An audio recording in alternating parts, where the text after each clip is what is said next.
Hello प्यारे बच्चों, आज मैं आप लोगों को पढ़ाने वाली हूँ मराठी सुलभ भारती 8वीं की किताब में से कविता 11वीं जीवन गाणी। इस कविता के जो कवि है उनका नाम है नितीन देशमुख, प्रसिद्ध कवी व लेखक। त्यांच्या विविध विषयांवरील काव्यरचना प्रसिद्ध आहे, उनकी विविध काव्यरचनाएं प्रकाशित है। त्यांच्या काव्यातून निसर्ग व निसर्गापासून मिळणाऱ्या विविध गोष्टी यांवर मार्मिक भाषा आढळून येते। उन्होंने जो लेखन किया हुआ है, जो काव्य लिखे हुए हैं, वह ज़्यादातर निसर्ग के ऊपर है।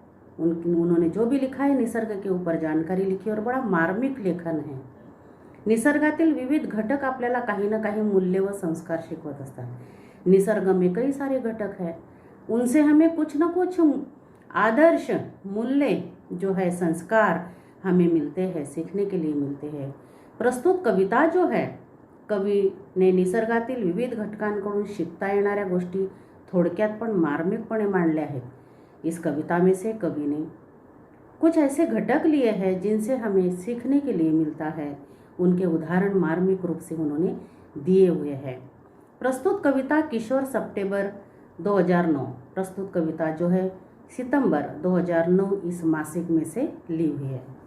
तो सबसे पहले मैं कविता को गाकर सुनाती हूँ इस तरह से। या सृष्टीचे मंजूळ गाणे जगणे मजला शिकवून गेले, झिलमिलणारे चंद्र चांदणे जगणे मजला शिकवून गेले।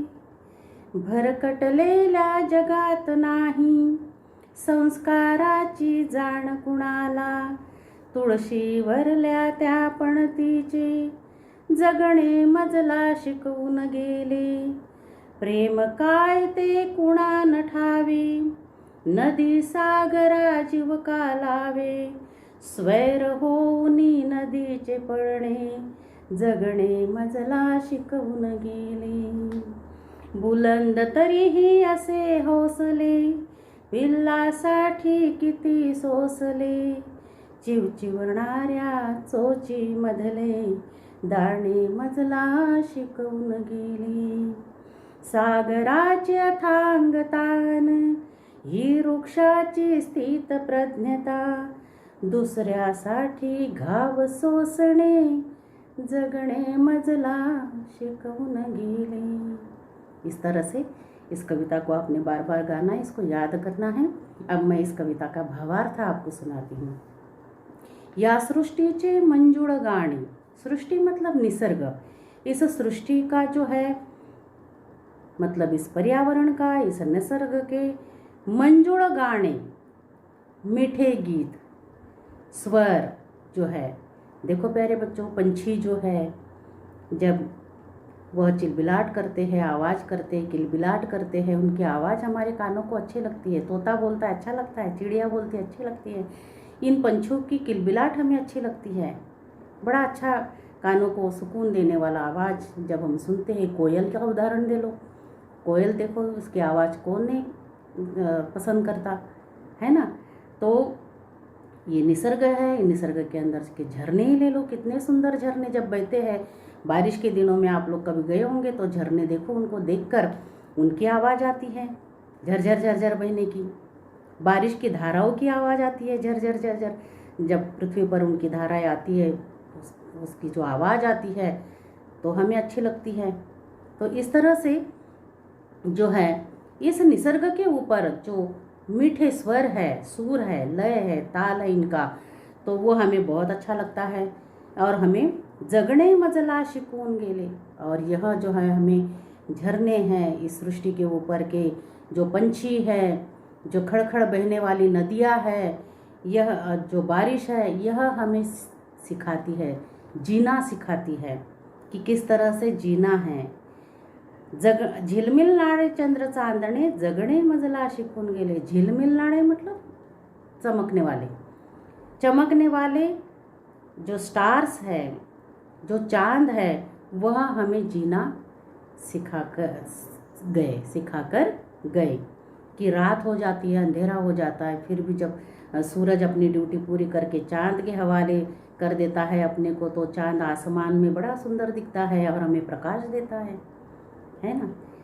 जो स्टार है उनको देखते हैं हम लोग, कितना अच्छा लगता है आँखों को। जब आसमान की तरफ चांद है, स्टार्स है और हम देखते हैं कितना सुंदर लगता है। तो ये किस लिए है? हमारे लिए है। तो ये कोई स्वार्थ है उनका, कोई मतलब है? नहीं।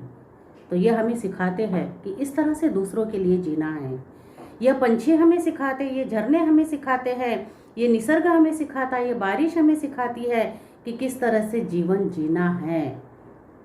स्वार्थी जीवन नहीं जीना है, निस्वार्थ भाव से जीवन जीना है। भरकटलेल्या जगात नाही संस्काराची जाण कुणाला। भरकटलेल्या मतलब आपका युग जो है अनस्टेबल है, कहीं कुछ तो कहीं कुछ हो ही रहा है। ऐसे जग में किसी को संस्कार की नहीं पड़ी।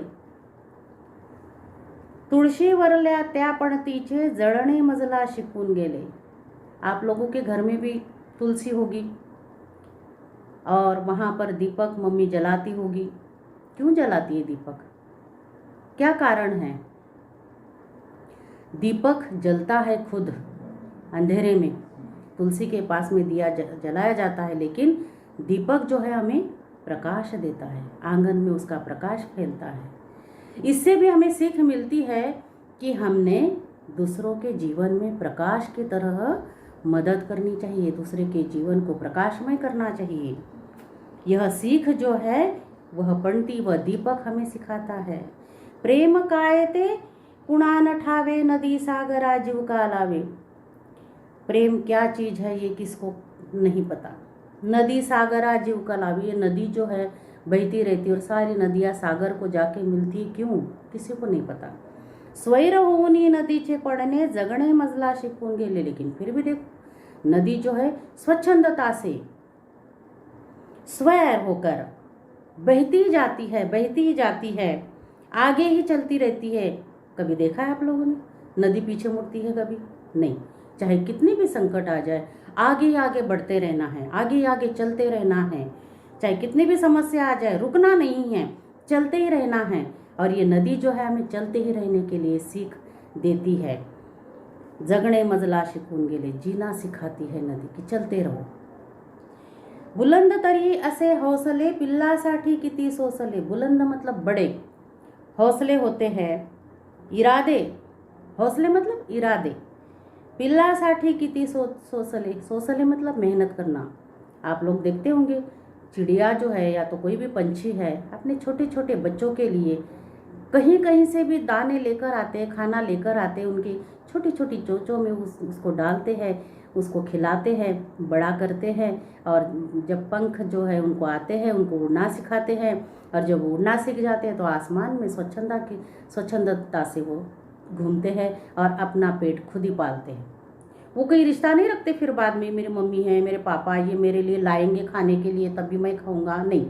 जब वो अपना बड़े हो जाते हैं, पंख उनको आ जाते हैं, उड़ना उनको आ जाता है, तो अपने आप ही अपना उदर निर्वाह करते हैं। तो यह जो है चिवचिवणाऱ्या चोची मधले दाणे मजला शिकून गेले। चिवचिव करने वाली छोटी छोटी चोच में जो खाना देती है चिड़िया, तो यह दाने जो है मुझे सिखा कर गया कि मैंने भी ऐसे ही जो है दूसरों को खिलाना चाहिए, प्यार से खिलाना चाहिए। सागराची अथांगता अन ही वृक्षाची स्थित प्रज्ञता। सागर जो है समुंदर है, उसकी विशालता और वृक्ष की, वृक्ष मतलब ट्री, वृक्ष की स्थित प्रज्ञता। पेड़ कभी इधर से उधर जाता हुआ देखा है क्या आप लोगों ने? नहीं, एक ही जगह पर खड़ा होता है। लेकिन दुसऱ्यासाठी घाव सोसणे, जगणं मजला शिकून गेले। लेकिन दूसरों के लिए घाव को सहन करना मुझे जीना सिखा गया है ना। पेड़ को हम काटते हैं, क्या क्या नहीं बनाते, उसके सारा फर्नीचर पेड़ों से बनाते हैं, है ना। क्या क्या चीज़ें हम बनाते हैं लकड़ी से। जब हम मर जाते हैं तो लकड़ी काम आती है, पेड़ ही काम आते हैं। तो ये घाव जो है हमें भी सहन करने हैं, संकटों के घाव, दुखों के घाव हमें भी सहन करने, लेकिन डरना नहीं है, सहन करते रहना है, सहन शक्ति होनी चाहिए। ये जो पृथ्वी है यह हमें सहन कर रही है, हमारी जो अच्छाई है बुराई है जो भी है सहनशील है। तो इस तरह से यह जो घाव है, ये जो वृक्ष है हमें सीख देते हैं कि मेरे ऊपर कितने घाव होते हैं, फिर भी मैं खड़ा हूँ, एक ही जगह पर खड़ा हूँ। और आप लोग घाव दे रहे हैं, अपना काम कर रहे हैं, फर्नीचर बना रहे हैं मेरे से, लेकिन मैं वैसे के वैसे जो है और दोबारा कहीं मेरे को जन्म मिलता है तो और मैं तुम्हारे लिए काम आता हूँ। तो इस तरह से जीवन गाने, ये जीवन का गाना है। तो प्यारे बच्चों, आप लोगों की कविता ध्यान में आई होगी। ऐसे तो बहुत सारे उदाहरण हैं कि चींटियों का उदाहरण ले लो कि कितने हौसले होते हैं, है ना, कितने अनुशासन होता है। आसमान के पंछी देखो, कितना अनुशासन होता है। आपने देखे होंगे आसमान में कभी कि कैसे लाइन में पंछी उड़ते हैं, है ना, एक लाइन में पंछी उड़ते हैं। उनका कप्तान जो है आगे रहता है, देखना कभी आप, या तो देखा भी होगा।